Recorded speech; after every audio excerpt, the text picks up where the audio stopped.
Welcome back to the Adventure Reignition Podcast. Today we're going to talk about my 10 days silent Vipassana Retreat experience. The reason why it is transformative is because you literally live an out of this world experience. You might think you do experience something similar in your day-to-day life by just practicing meditation or going into nature.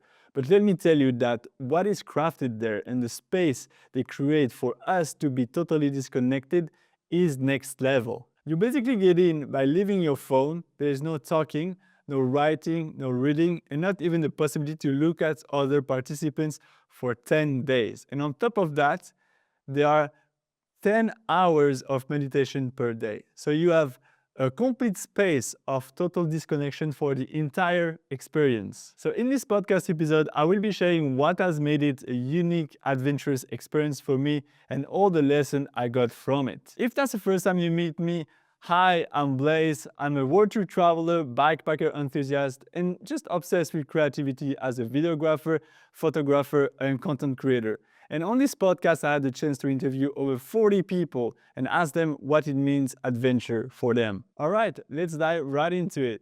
The world we live in has become super fast and hyper-connected. Everything is made to bring our attention outside of ourselves, whether it's looking at Netflix, videos, social media, looking at the neighbors. Everything is created so that we put our attention outside of ourselves. And for me, since I lost my dad to suicide, I understood the importance of experiences and the lessons you get from them. And that's why over the years, I adopted an adventure mindset where I just would go towards the things that brings my curiosity. So that's why I traveled the world for a year alone, that I backpacked the 26th region of Switzerland, that I love cold bath. I lived in the US for 6 months, and basically just go out in nature or do anything that brings my attention to myself, to the living experiences, to the introspection and the lessons you get from it. So when I first heard about this Vipassana retreat and 10 days of silence and meditation, it just sparked my curiosity because it is exactly the opposite of everything else I've been doing.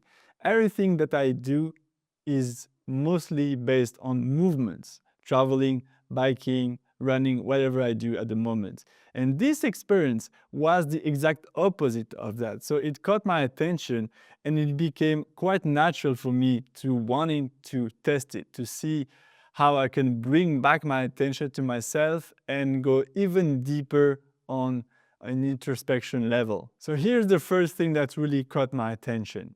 I have a phone addiction. I know that my phone is an addictive machine, but I don't think I totally realized to what extent I was addicted to this. It has become almost a second nature for me to use my phone to get my train ticket, pay my bills, or just doing anything that we all do with our phones. And that's when I joined this retreat, when you just enter to the center and you have to sign up. You have to literally give your phone away to one of the managers that will then lock the phone into a big giant box with all the phones of all the students for 10 days. And when I did that, I had a very weird feeling. I felt like I was giving part of my body, almost like part of my identity was gone with this. And I was just talking to other students before we couldn't talk anymore.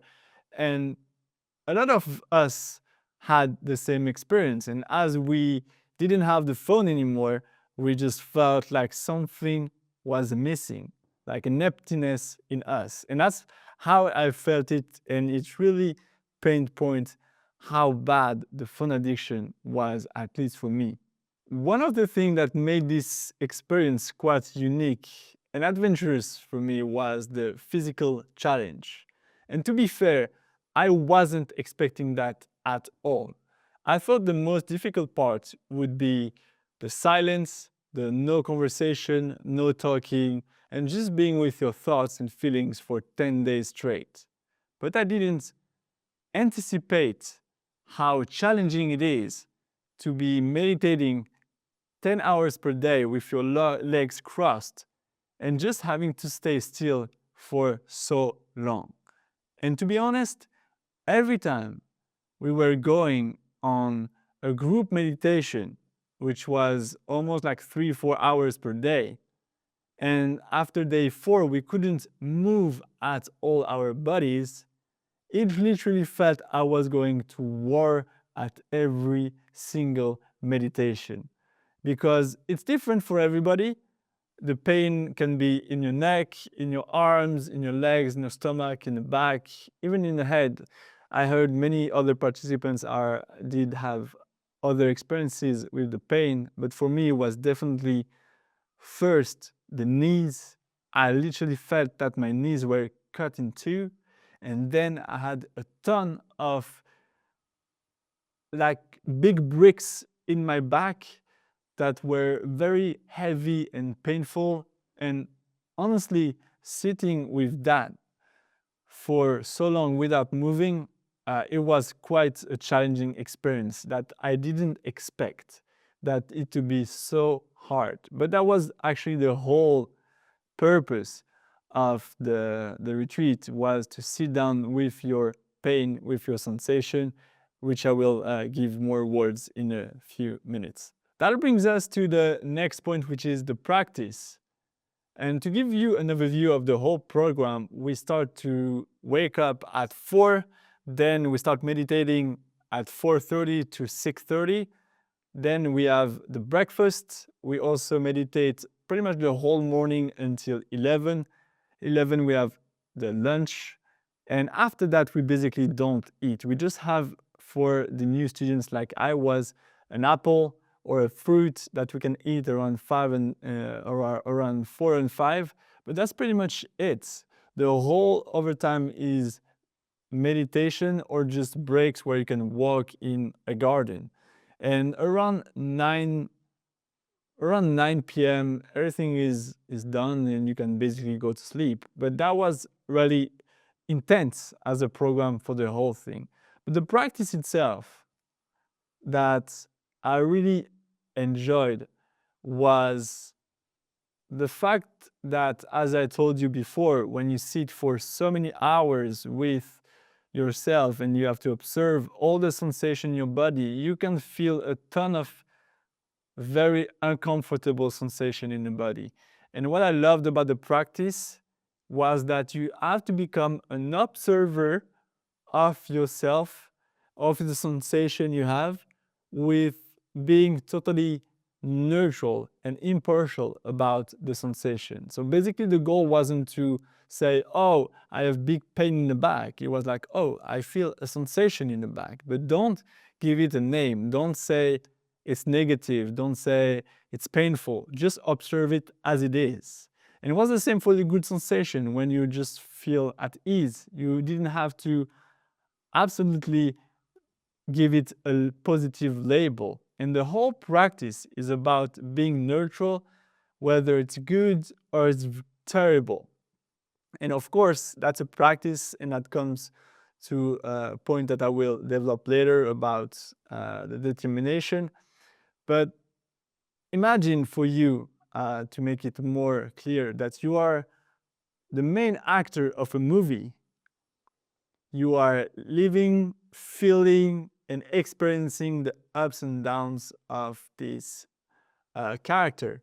And then suddenly you put out in the theater watching the movie and watching the main character live, feel, and experience all of the things that you were actually experiencing a few minutes ago. But now you just observe them, observe him as an outsider, as an observant.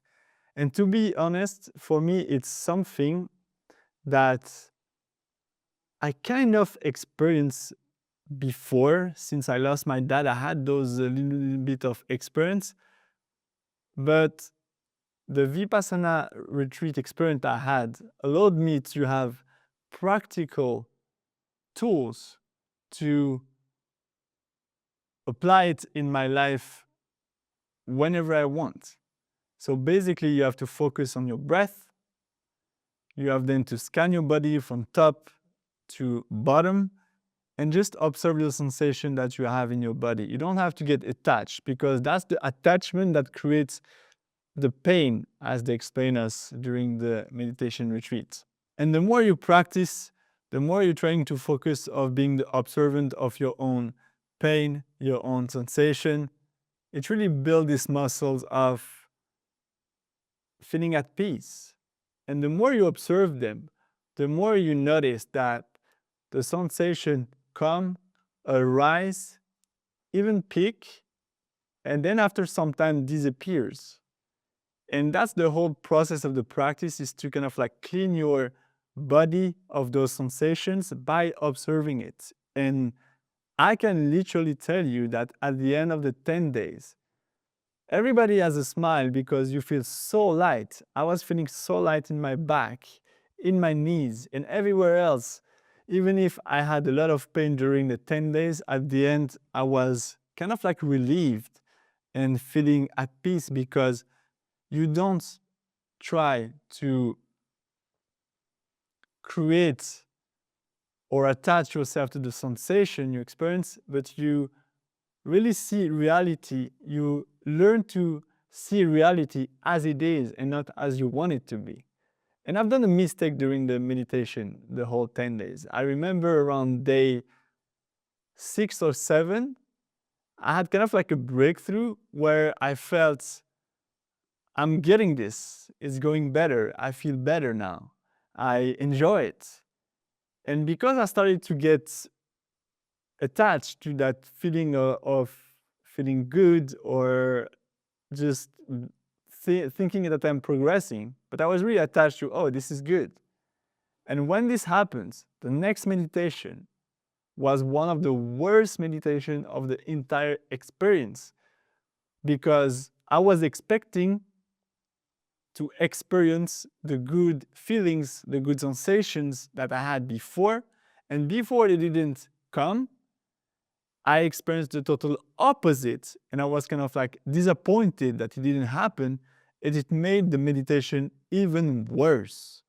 And that's one of the big lessons that I had from this magic experience, is to train myself, and that's still something you do on a daily basis, to see the ups and downs of your life, of the things you experience, the sensation you experience, as the reality, not as something you want to change or modify or avoid. Just accept as it is. It's all about acceptance. And now that has been a pretty powerful lesson. And the whole meditation practice is done to practice that muscle. Quick break from the podcast. I really hope you have as much fun as I do.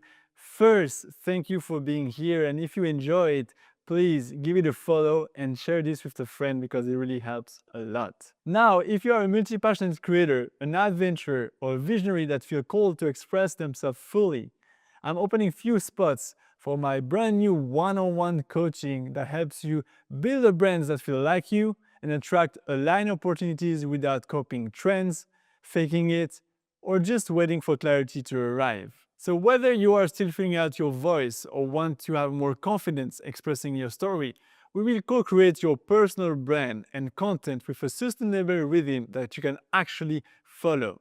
Spots are limited, so follow me on Instagram and DM me POD to see if this is a great fit. All right, back to the podcast.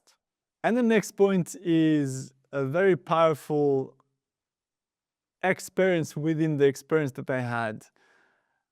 Literally, the last meditation before we could talk again, I fully cried. And it was intense, because during the whole experience from day one, there was this one guy that annoyed me straight away. So the first day, you sign in, you give your phone, and then after a meal, we go to the meditation hall where we do a group meditation. And that's the first time we do together. And that's when we have to start to not talk anymore. And from the start, there was a guy that was literally just behind me on my right. And he was breathing like he was breathing for the whole room. So I'm pretty sure I wasn't the only one who noticed him. And it started to annoy me profoundly. Then the teacher said that we're not supposed to breathe very loudly. It's supposed to be pretty shallow and pretty quiet and pretty normal. So I thought he would understand this, but of course he didn't. So few minutes after this, it started again. And the next morning, for the first very early morning meditation at 4:30, I went into the meditation hall, and then again he started to do something a bit weird with his breathing. Like he was doing like very small intense breath, then breathing loudly. And from these moments, I straight away pictured this guy as somebody who is just disrespectful. And I started to make an image of him from that experience. And after every single thing that he would do or I would notice, that would come as a confirmation of my first impression. So basically I was stuck in confirmation bias. So at one of the meditation, at the end of it, he just passed behind my back, and he didn't do it on purpose, I guess, but it just like hit me in my back. So this just made me feel even more have more resentment towards him. And then around the last part of the whole experience, I heard him starting to talk to other participants where we weren't allowed to talk. And it started to annoy me. And then even in my room, I could hear it in the room next door that he was talking loudly when the silence was still the rule and we should apply it. So for me, during the whole experience, I kind of like built that image of that person in my mind and like literally gave him an identity based on my first impression. And the last day, the teacher actually told us that it happens that some people talk during the experience, break the silence. And he tried to help us reflect on this. And also the last day we taught a meditation which is more about feeling connected to the human species, to the living in the planet. It's more like a love kind of and peace meditation. And it is also like invited us to be more tolerant to one another. And it really made me cry because it made me reflect on what happened with my dad and what he did to take his own life. And I think I always said to my girlfriend that I think I overcome this 80%. There's still 20%, 10, 20% that I still need to heal. And when I heard these words about being more tolerant, that made me think straight out of this to my dad. And I think there was a part of me who really didn't totally forgive. And this absolutely just opened my heart with love and compassion for him and also for the guy that annoyed me for 10 days. And that's why I cried. And it was a cry of relief, of love, of compassion and understanding and peace. And I didn't expect that to happen. And that was a really deep moment.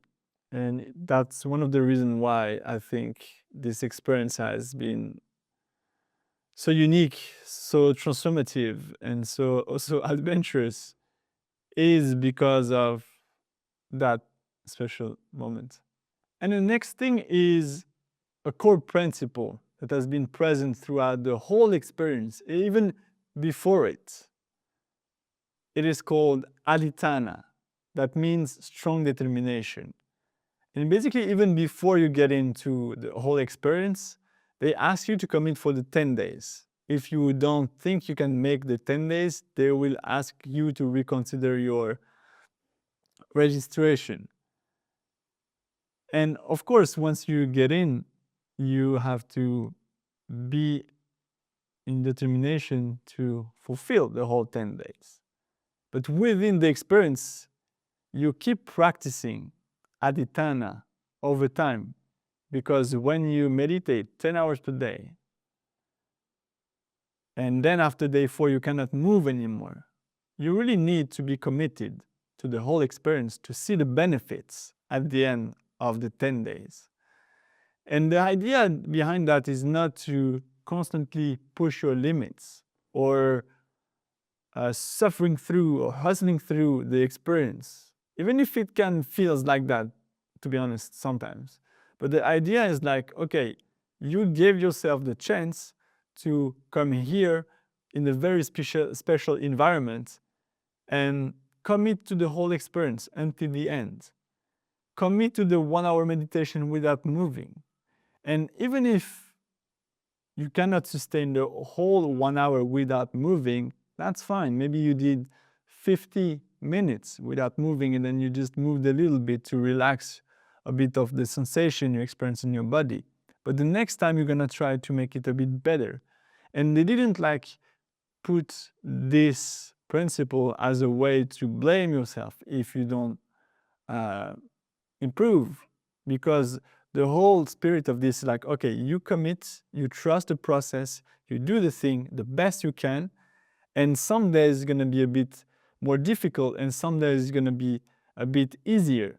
But the whole thing is to absolutely commit and come with strong determination.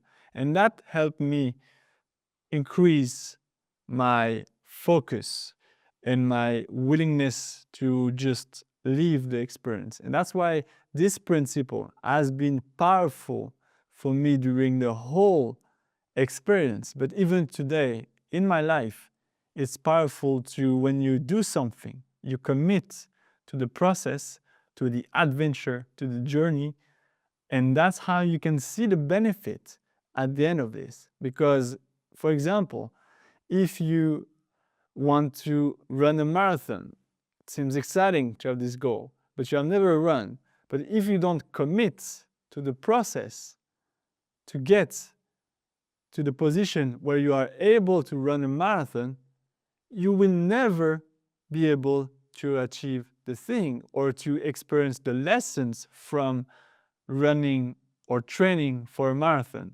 And you will mostly give up before, and you won't see the result that you could have experienced if you would have committed to the whole training, to the whole process. And that's the same for my content creators here, for my adventurers here. If you don't commit to create content and be willing to commit for the whole process so that you can start to see the results and transformation for yourself, you would stop before seeing anything.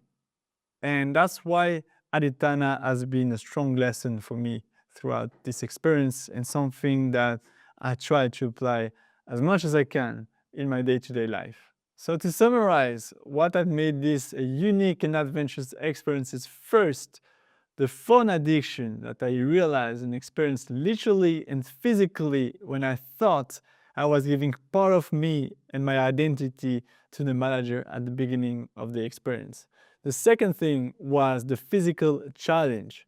Honestly, I wasn't expecting this to be that hard physically, and it has probably been one of the most painful physical experience I ever had before. Then the practice to become the observer, the outside observer, the neutral observer of those sensations, whether they were painful or good and beautiful. And this has been a powerful tool to have for me in my life to accept reality as it is and not as I want it to be. Then realizing that I need to have more tolerance for me, for others, and this quite incredible experience I had with that person that I never talked, that I never had the chance to exchange with, really brought me that lessons of tolerance. And lastly, Adhitthana, the strong determination, the trust to the process, the commitment to the process, has been something quite incredible throughout the whole experience that I think is really important to embody in my life and maybe in yours as well, to commit once you make a decision about a project, about an adventure, about anything that you do. It doesn't mean that you have to fulfill the goal, but it means that you have to give your best and commit even when it gets hard. And then, if it's too dangerous, if it's too difficult, if you need to reevaluate, fine, but at least you will have committed and tried your best. So that's it for today's episode. That was my personal, unique perspective and experience on my 10 days silent Vipassana meditation retreat. And I'm sure if you have experienced this experience as well, you probably had a total different experience because it's only different for everybody. Even the people I had a chance to talk at the end, they had a different experience. And even the people I met that have done it many times, like 3, 4, 5 more times, every time they do it is a total different experience. So that has been only my experience of being silent for 10 days. It's been exciting. It has been something that I really want to do it again in the future. Probably not like every year, but I feel like every 5 to 10 years should be something I should target to do it again, having that space, even more in that world nowadays where it gets more and more noisy, more and more distractions. And this experience is just like bringing you to a space, to another level. So I hope you enjoy this. If you do, just subscribe to the episode, and I see you very soon. Bye.